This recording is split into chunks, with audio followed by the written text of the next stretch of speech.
The blazing sun hung like a fiery sentinel over the parched Texas plains as Tabitha Ellis squinted against the harsh glare, perspiration trickling down her temple while she surveyed the hopeless situation before her. Her wagon carrying everything she owned in this world sat stubbornly half buried in a treacherous patch of deep sand, the wooden wheels spinning uselessly as her exhausted mare strained against the harness, whinnying in protest. "Come on, Penny," Tabitha urged, wiping her brow with the back of her hand. "Just a little more." But it was no use. The more the horse pulled, the deeper the wheels seemed to sink. She had been traveling for weeks, heading west to Dalhart, Texas, where her late uncle had left her a small piece of property, her last hope for a fresh start after losing her parents to influenza back in Pennsylvania. It was 1877, and at 24 years old, Tabitha had never felt more alone or desperate. The vast, unforgiving landscape of the Texas Panhandle stretched around her in every direction, the horizon shimmering with heat. Her water supply was dwindling, and the nearest town was still miles away. Tabitha slumped against the side of the wagon, allowing herself a brief moment of despair. Her chestnut hair had come loose from its pins, and she absently tucked a strand behind her ear. The simple calico dress she wore clung to her skin, damp with sweat and coated with a fine layer of dust. "Appears you've got yourself in quite a predicament, madam." The voice startled her, and Tabitha whirled around to find a tall figure on horseback approaching. Her hand instinctively moved to the small revolver tucked in the pocket of her skirt, her father's parting gift before his death. As the rider drew closer, she could make out his features beneath the wide brim of his hat. He was a young man, perhaps in his late 20s, with sun-bronzed skin and eyes the color of the summer sky. His sturdy build spoke of a life of physical labor, and despite the dust coating his clothes, there was something undeniably handsome about him. "I don't mean to frighten you, madam," he said, raising his hands slightly to show he meant no harm. "Name's Rylan Vance. I've got a ranch about 5 miles east of here." He nodded toward her wagon. "That's some bad sand you've found yourself in." Tabitha straightened her shoulders, unwilling to appear as vulnerable as she felt. "Tabitha Ellis," she replied, offering a slight nod. "And yes, I seem to have misjudged this stretch of road." Rylan dismounted with fluid grace, tying his horse, a magnificent chestnut stallion, to a scrubby mesquite tree. He approached the wagon, crouching to examine the wheels buried deep in the sand. "You're a fair ways from anywhere, Miss Ellis." "Heading to Dalhart?" "Yes," she admitted, watching him carefully. "I've inherited some property there." He nodded thoughtfully, removing his hat to wipe his brow. "Well, you won't make it there with your wagon stuck like this." He glanced up at her, and Tabitha was struck by the kindness in his eyes. "We'll dig it out together." "Together?" she echoed, uncertain. A smile touched his lips, transforming his weathered face. "Unless you'd prefer to do it alone? I reckon that might take you till winter." Despite herself, Tabitha felt a smile tugging at her mouth. "I suppose I could accept some assistance."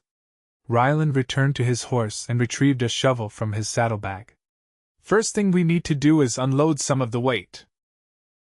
Then dig out around those wheels and put something underneath to give them traction." For the next hour, they worked side by side under the merciless sun. Rylan removed his vest as the labor intensified, and Tabitha couldn't help but notice the way his shirt clung to his broad shoulders.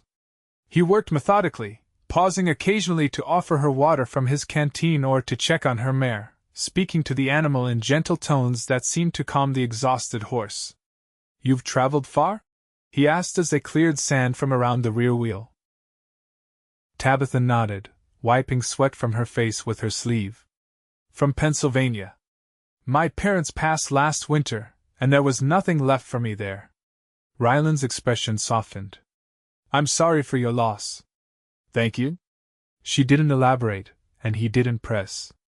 There was something comforting about his quiet presence, a steadiness that made her feel less alone for the first time in months. As the sun began its descent toward the horizon, they finally managed to create a path of firm ground beneath the wagon wheels, reinforced with brush and pieces of wood that Rylan had collected. "Ready to try again?" he asked, helping Tabitha back to the driver's seat. She gathered the reins, feeling a flutter of hope. Ready. Rylan positioned himself near the horse, speaking encouragingly as Tabitha gave the command. The mare strained forward, and for a heart-stopping moment, nothing happened. Then, with a creaking protest, the wheels began to turn, and the wagon lurched forward onto solid ground. Tabitha let out a cry of triumph, and Rylan's laughter joined hers, the sound carrying across the empty plains. "You did it!" he called, his face alight with genuine pleasure at their success. "We did it," she corrected, unable to contain her smile. As dusk approached, Rylan helped her set up camp, building a small fire and sharing his provisions: jerky, beans, and surprisingly good coffee. "It's getting late," he observed as they finished their meal. "Dalhart is still a good day's journey from here. My ranch isn't far. You're welcome to stay there for the night. We have a spare room that my sister uses when she visits." Tabitha hesitated, weighing her options. She'd been raised to be cautious around strangers, especially men.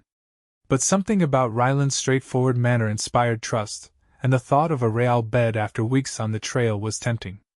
"I wouldn't want to impose," she said finally. "No imposition at all," he assured her. "It's not safe for a woman to camp alone out here, and I'd rest easier knowing you had proper shelter for the night." In the end, practicality won out over propriety. Tabitha agreed to follow Rylan to his ranch, and as they traveled through the gathering darkness, she found herself wondering about the life of this cowboy who had appeared like an answer to an unspoken prayer. The Vance ranch came into view as they crested a small rise, a sturdy log house with a broad porch, several outbuildings, and corrals housing horses and cattle. A warm light glowed from the windows, and as they approached, an older woman emerged from the main house. "Rylan Vance, where have you been?" she called, her hands on her hips. "Dinner's been ready for." She stopped as she noticed Tabitha. "Oh, you've brought company. Mrs. Hawkins, this is Miss Tabitha Ellis," Rylan explained, helping Tabitha down from her wagon. "Her wagon was stuck in the sand flats. She's on her way to Dalhart to claim some property. Miss Ellis, this is Mrs. Hawkins, our housekeeper." The woman's stern expression softened immediately. "You poor dear! You must be exhausted. Come inside and get cleaned up while Rylan tends to your horse."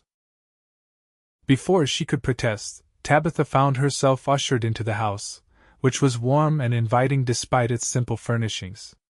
Mrs. Hawkins, a widow who had worked for the Vance family for years, clucked sympathetically as she showed Tabitha to a small bedroom and provided her with fresh water for washing. "The master's a good man," Mrs. Hawkins remarked as she laid out a clean towel. "Lost his parents 5 years back. Fever took them both within days of each other. Been running this place on his own since then, with just me and a couple of ranch hands to help." "He seems very kind," Tabitha said cautiously. "Kind and hard-working. Too hard-working, if you asked me." Mrs. Hawkins shook her head. "Needs to find himself a wife, but he's too busy with this ranch to court properly. Now you get yourself cleaned up, and I'll have some dinner waiting." Left alone, Tabitha sank gratefully onto the edge of the bed, allowing herself a moment to absorb the unexpected turn her journey had taken. There was something about Rylan Vance that intrigued her: a quiet strength, a lack of pretense. It had been a long time since she'd met someone who seemed so genuinely good. By the time she joined them for dinner, Rylan had also washed away the day's dust. His damp hair curled slightly at his neck, and he'd changed into a clean shirt. The three of them ate together at the kitchen table, a hearty meal of stew, fresh bread, and apple pie that seemed like a feast after weeks of trail rations.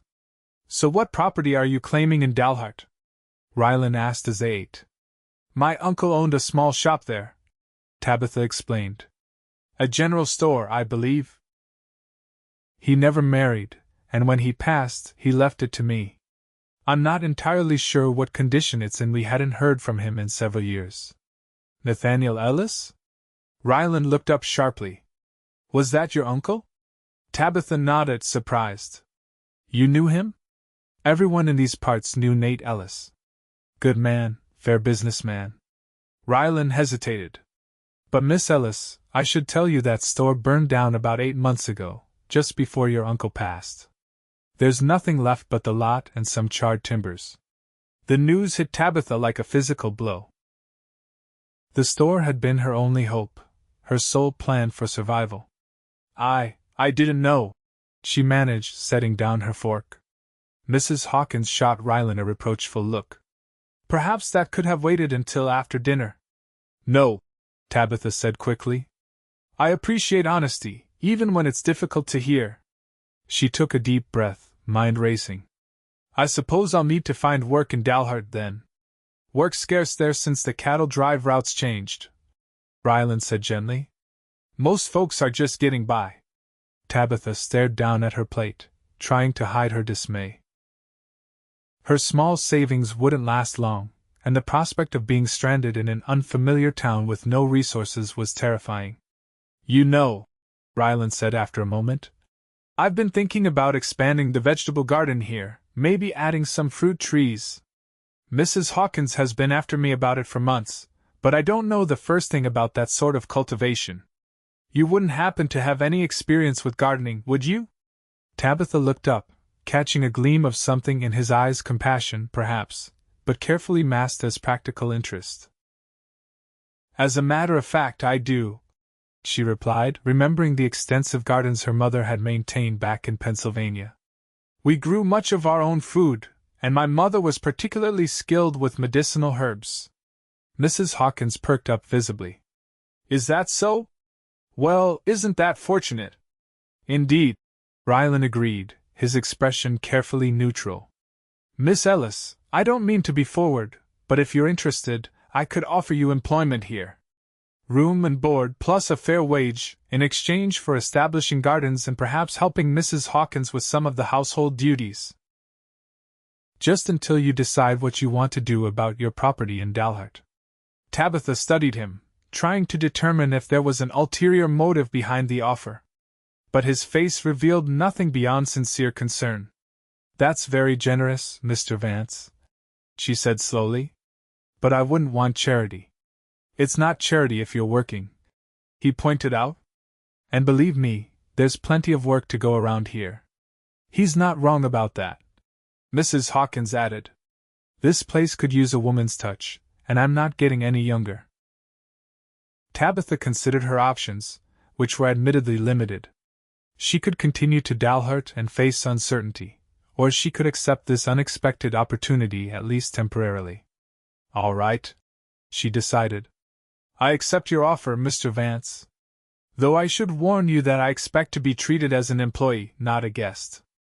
A smile touched his lips. I wouldn't dream of treating you otherwise, Miss Ellis. That night, lying in a real bed for the first time in weeks, Tabitha reflected on the strange turn her journey had taken. When she'd set out from Pennsylvania, she never could have imagined finding herself employed on a Texas ranch, working for a man she just met. Yet despite the uncertainty of her situation, she felt more hopeful than she had in months. There was something about Rylan Vance's steadiness and integrity that reassured her. And as she drifted off to sleep, she found herself curious about what the coming days would bring. The following morning, Rylan showed Tabitha around the ranch. In the clear light of day, she could see that it was larger than she'd initially thought, several hundred acres of grazing land, with a creek running through the eastern portion of the property. My father started with almost nothing, Rylan explained as they walked. Built this place up over 20 years. When the railroad came through, he was smart enough to buy more land. We run about 200 head of cattle now, plus the horses. It's impressive, Tabitha said sincerely. You must be proud of what he accomplished. I am. His voice softened. Wish he could have seen it prosper even more. He had big plans. They continued to the area behind the house where a small, neglected garden plot lay. This is where my mother used to grow vegetables, Rylan said. After she passed, neither Mrs. Hawkins nor I had the time or knowledge to maintain it properly. Tabitha knelt to examine the soil, running it through her fingers. The earth is good here, she observed. With proper care, You could grow quite a variety. Tomatoes, corn, beans, squash, and herbs for both cooking and medicine. That's exactly what I was hoping to hear. Rylan smiled. I'll have Jorge and Miguel help you clear the area and expand it as much as you think necessary. Jorge and Miguel turned out to be the ranch hands, a father and son from Mexico who had worked for the Vance family for over a decade. They were skilled horsemen and cattlemen, and they greeted Tabitha with respectful courtesy when Rylan introduced them. Over the next few days, Tabitha fell into a routine at the ranch. She rose early, helping Mrs. Hawkins prepare breakfast before spending the morning working in what would become the garden. The men had cleared the overgrown area, and she was now measuring and planning the layout, making lists of seeds and supplies they would need. In the afternoons, she assisted with household tasks, mending, preserving food, and learning the rhythms of ranch life. Each evening, they gathered for dinner, where conversation flowed more freely as they all became more comfortable with one another. Rylan, she discovered, was well educated despite his frontier upbringing. His mother had been a schoolteacher before her marriage, and she had ensured that both Rylan and his sister, Clara, now married and living in Austin, received a thorough education. I've always loved reading, he admitted one evening when Tabitha commented on the surprisingly extensive bookshelf in the main room. History, science, poetry, whatever I can get my hands on. The freight wagons know to bring any new books that come through. My father was the same way, Tabitha said, smiling at the memory. Our house was full of books. My mother used to complain that they were multiplying like rabbits. As the days passed, Tabitha found herself watching Rylan when he wasn't aware, observing the gentle way he handled the animals, the respect with which he treated his employees, the quiet competence he brought to every task. He wasn't a man given to boasting or unnecessary talk, but when he did speak, people listened. For his part, Rylan seemed increasingly drawn to Tabitha. He began finding reasons to check on the garden's progress, asking thoughtful questions about her plans and offering suggestions about what crops might do well in the Texas climate. Sometimes he brought her interesting plants he found during his rides around the property, curious if they had medicinal uses. 2 weeks after her arrival, Rylan returned from Dalhart with supplies and a letter for Tabitha from the town's lawyer, confirming what Rylan had told her: the store was gone, but the land was legally hers. The letter also mentioned that there had been an offer to purchase the property from a man looking to build a new saloon. It's not much money, Tabitha said that evening as she and Rylan sat on the porch after dinner. But it would give me some security. Rylan nodded, his face thoughtful in the fading light. The choice is yours, of course. But if you're not in immediate need of the funds, land in town will only increase in value as Dalhart grows. It might be worth holding on to. You think Dalhart will grow? I do. The railroads brought new opportunities. Give it 5 years, and that property could be worth 3 times what they're offering now. He glanced at her. Of course, that assumes you're planning to stay in Texas. There was something in his tone, a careful neutrality, that made Tabitha look at him more closely. I haven't decided yet, she said honestly. But I'm finding that I like it here more than I expected to. A smile touched his lips. I'm glad to hear that. The next day, a spring storm rolled in, bringing much-needed rain to the parched land. Tabitha stood under the porch roof, watching as the raindrops turned the dusty yard to mud and listening to the rhythmic drumming on the roof. Beautiful, isn't it? Rylan said, joining her. The land transforms after a good rain. Tomorrow everything will be green. We had rain often in Pennsylvania, Tabitha said, but it feels different here, more precious somehow. Out here, water is life. He leaned against the porch post. My father used to say that Texas teaches you to appreciate the things that truly matter. They stood in comfortable silence for a while, watching the rain. Then Rylan cleared his throat. There's a social in Dalhart next Saturday. Dancing, food, that sort of thing. I thought that is, if you'd like, perhaps we could attend. Together. Tabitha felt her heart skip. This was more than a casual invitation. It was a public declaration of interest. I'd like that, she said softly. The day of the social arrived clear and warm. Tabitha wore her best dress of blue cotton that brought out the color of her eyes, and Mrs. Hawkins helped her arrange her hair in a style more elaborate than her usual practical bun. "You look lovely, dear," the older woman said approvingly. "The master won't know what hit him." Tabitha felt a blush rising to her cheeks.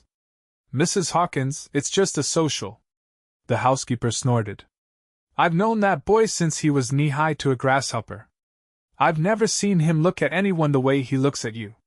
Before Tabitha could respond, there was a knock at her door, and Rylan's voice called, "Miss Ellis? The wagon is ready whenever you are." The ride to Dalhart was pleasant, with spring wildflowers dotting the landscape and birds calling from the scattered trees. Rylan pointed out landmarks along the way, telling stories about the early days of settlement in the area. "My father came here when there was nothing but open range," he explained. "The first few years were brutal drought, blizzards, conflicts with other settlers, and sometimes with indigenous tribes. But he was stubborn. Said he'd found the place where he was meant to be and wouldn't be driven off. He sounds like a remarkable man."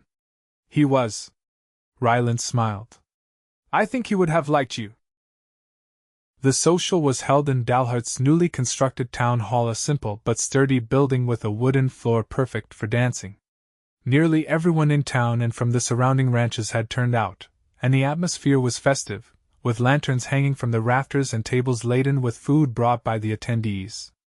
As they entered, Rylan's hand rested lightly at the small of Tabitha's back, a gentle gesture that nevertheless sent a flutter through her stomach. People greeted him warmly, curious about the young woman at his side.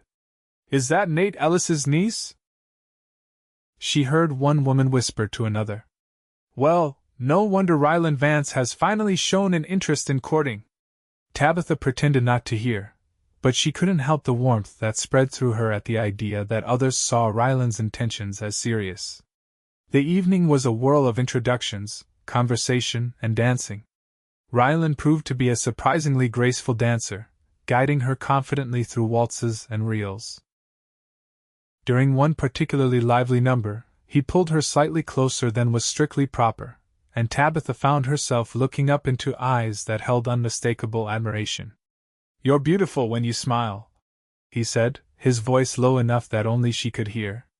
Later, as they took a break from dancing, the town lawyer approached them. "Miss Ellis," he said with a bow, "I wanted to let you know that Mr. Johnson has increased his offer for your property. He's quite eager to begin building his establishment." Tabitha glanced at Rylan, who kept his expression carefully neutral. "Thank you, Mr. Peterson," she replied. "But I've decided not to sell at this time." The lawyer raised his eyebrows. "Are you certain?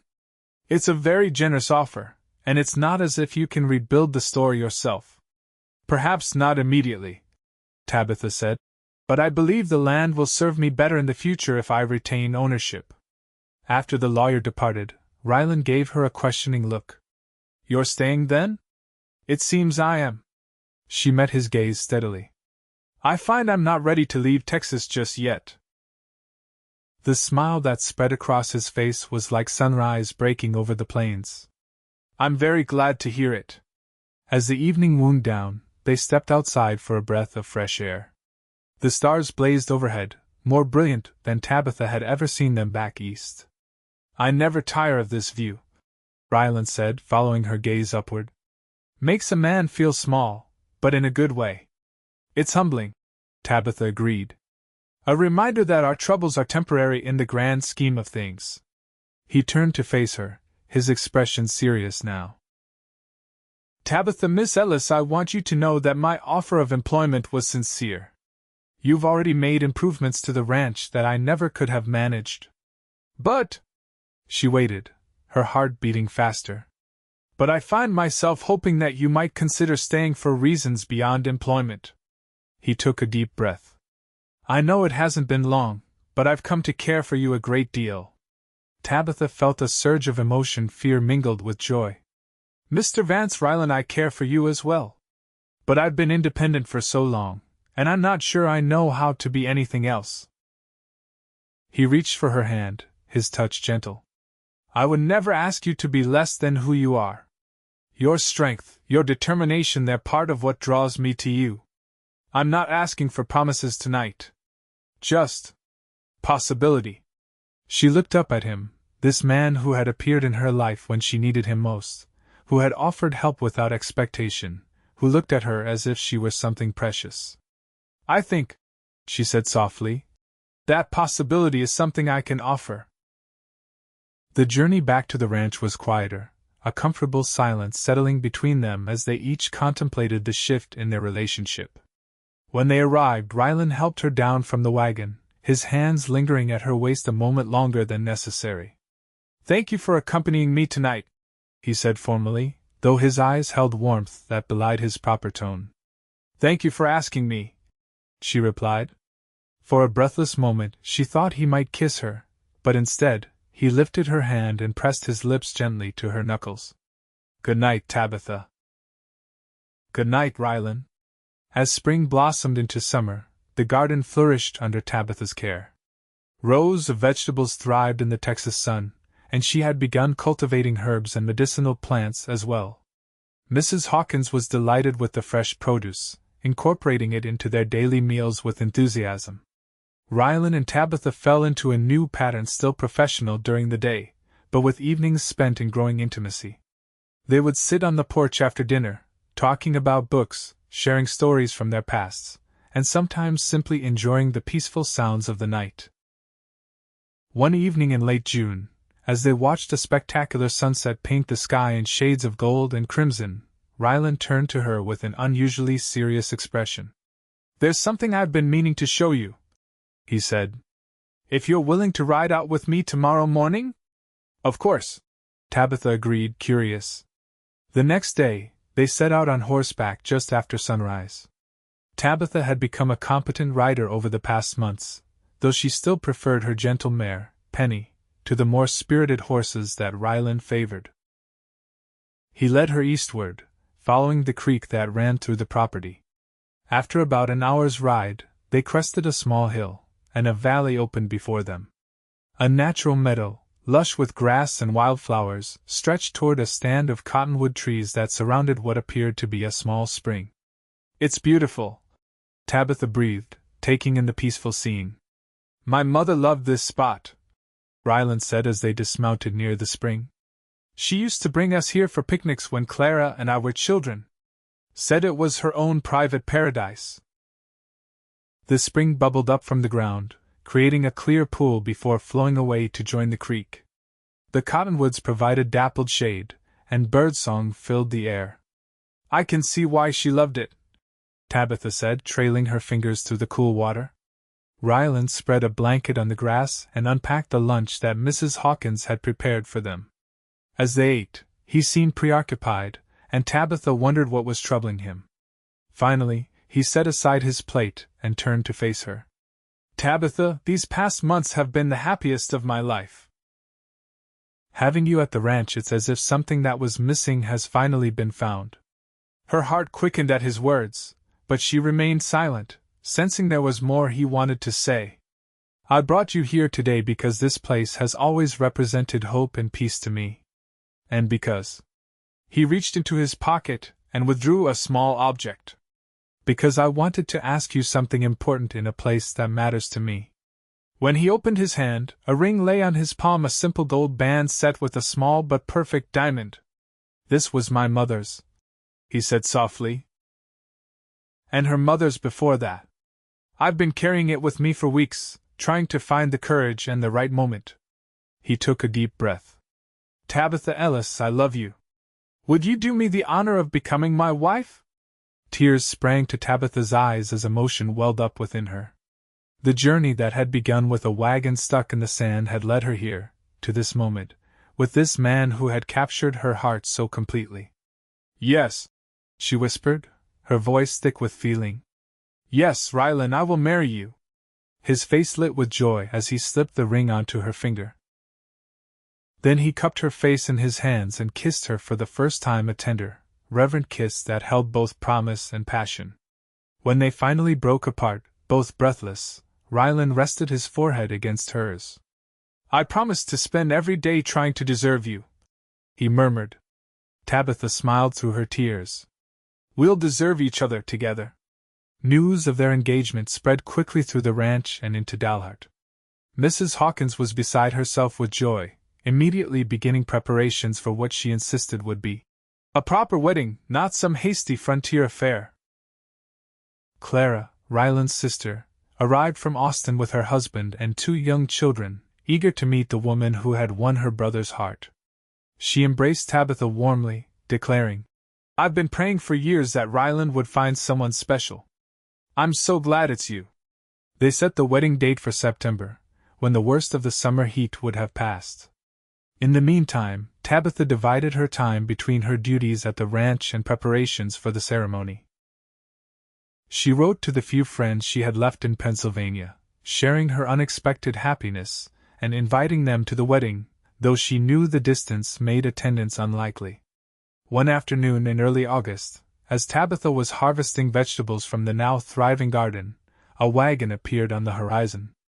At first, she thought it might be a delivery or perhaps visitors for Rylan, but as it drew closer, she recognized the driver with a shock of disbelief. "Rebecca?" she gasped as the wagon pulled up to the house.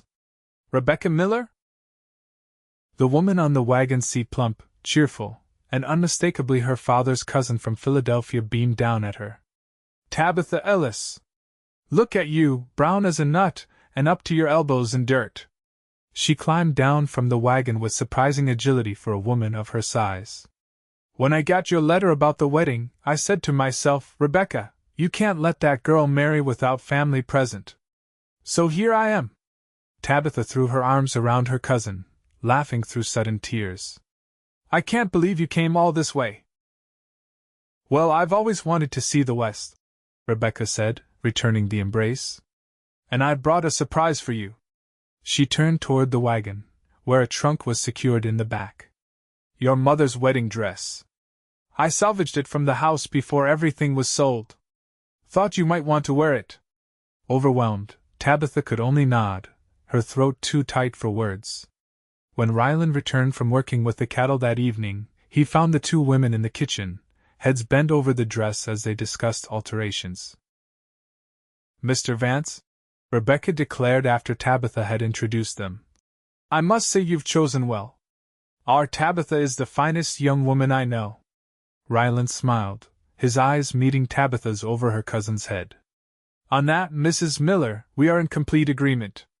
The wedding day dawned clear and mild, a perfect September morning. The ceremony was held at the ranch, with an arbor constructed in the yard and decorated with wild flowers and ribbons. The minister rode out from Dalhart, along with many of the townspeople who had come to know and respect Rylan over the years. Tabitha dressed in her mother's gown, which Rebecca had skillfully altered to fit her slimmer frame. The ivory silk was still beautiful, and wearing it made Tabitha feel as if her parents were somehow present on this important day. As she walked toward Rylan, who waited beneath the arbor looking more handsome than she had ever seen him in his best suit, Tabitha felt a sense of rightness that dispelled any lingering doubts. This was where she belonged with this man, in this place. The ceremony was simple but moving. When they exchanged vows, Rylan's voice was steady and sure, his eyes never leaving hers. And when the minister pronounced them husband and wife, the kiss they shared was a promise of love, of partnership, of a future built together. The celebration that followed lasted well into the evening, with music, dancing, and enough food to feed twice the number of guests. Tabitha found herself passed from one well-wisher to another, her cheeks aching from smiling and her heart full to bursting with happiness. Late in the evening, as the festivities continued, Rylan drew her away from the crowd, leading her to a quiet spot beneath the stars. "Are you happy, Mrs. Vance?" he asked, his arms encircling her waist. The new name sent a thrill through her. "Extraordinarily happy, Mr. Vance," she replied, reaching up to touch his face. "And grateful." "Grateful? That my wagon got stuck in that sand," she explained. "That you were the one who found me. That you said, we'll dig it out together." He laughed softly. "I think I began falling in love with you that very day, watching you fight that sand with such determination.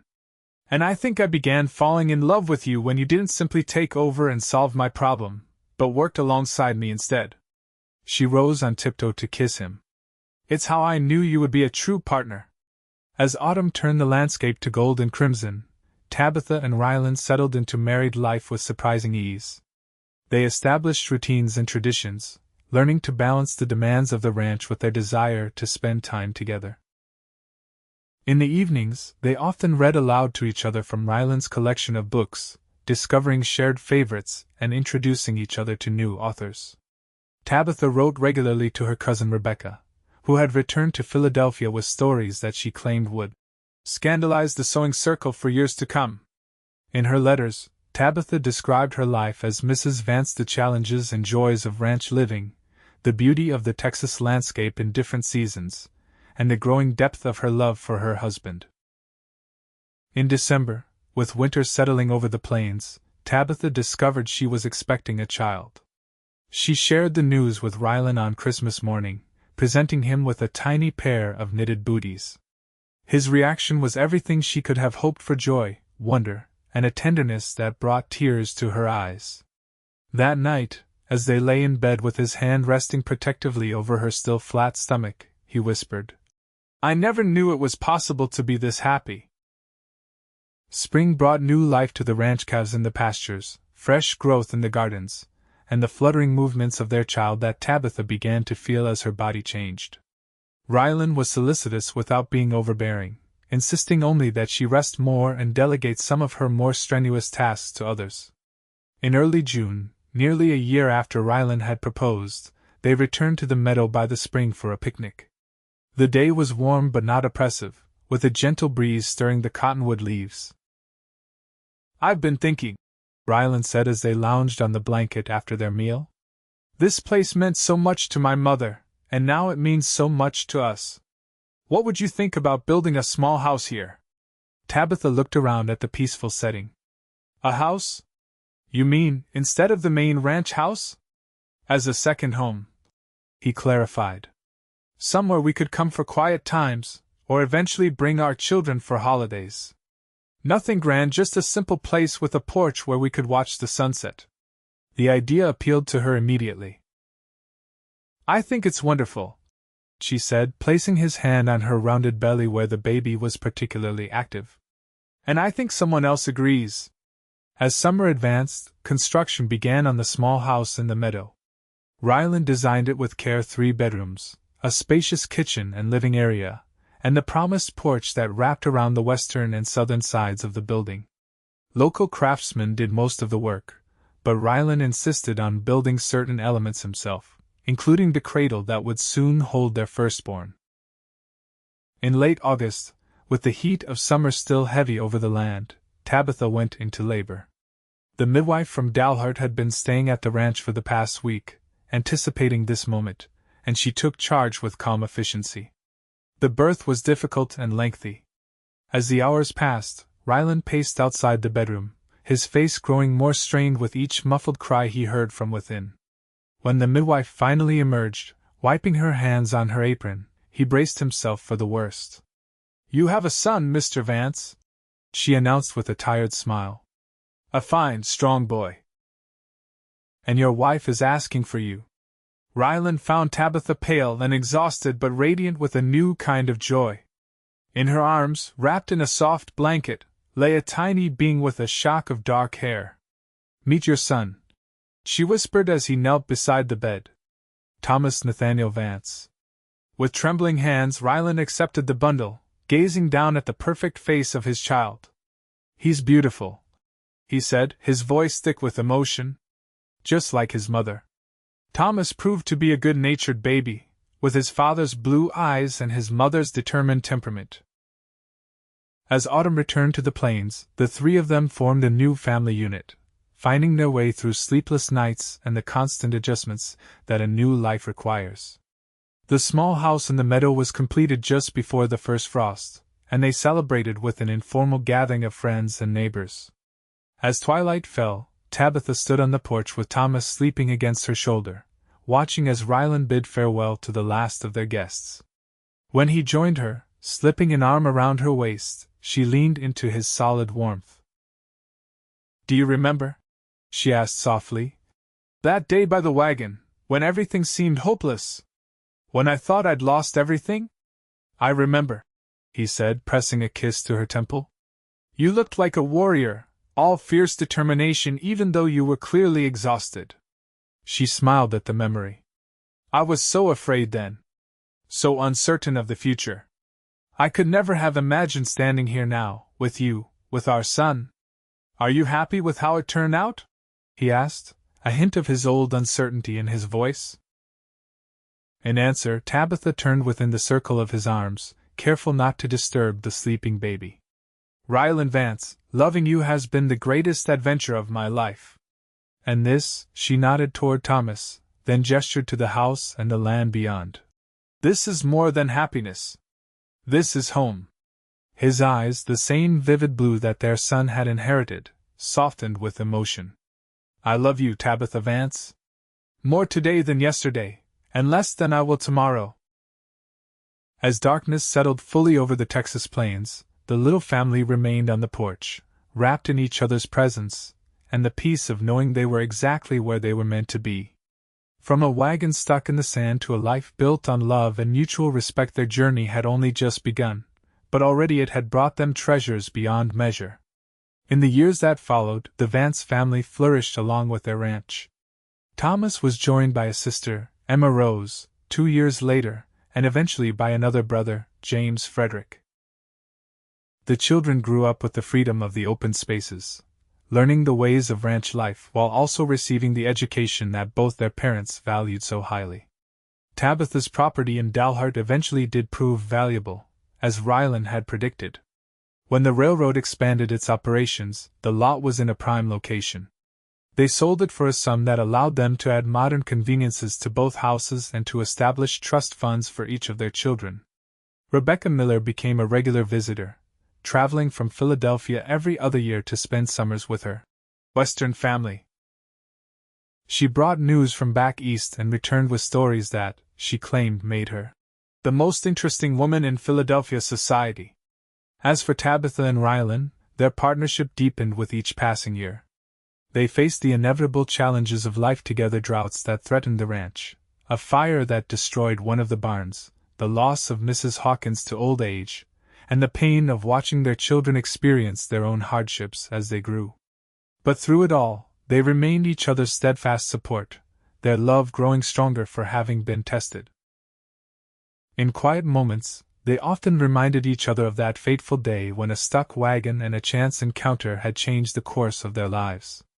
On their 25th wedding anniversary, their children and grandchildren gathered at the Meadow House to celebrate.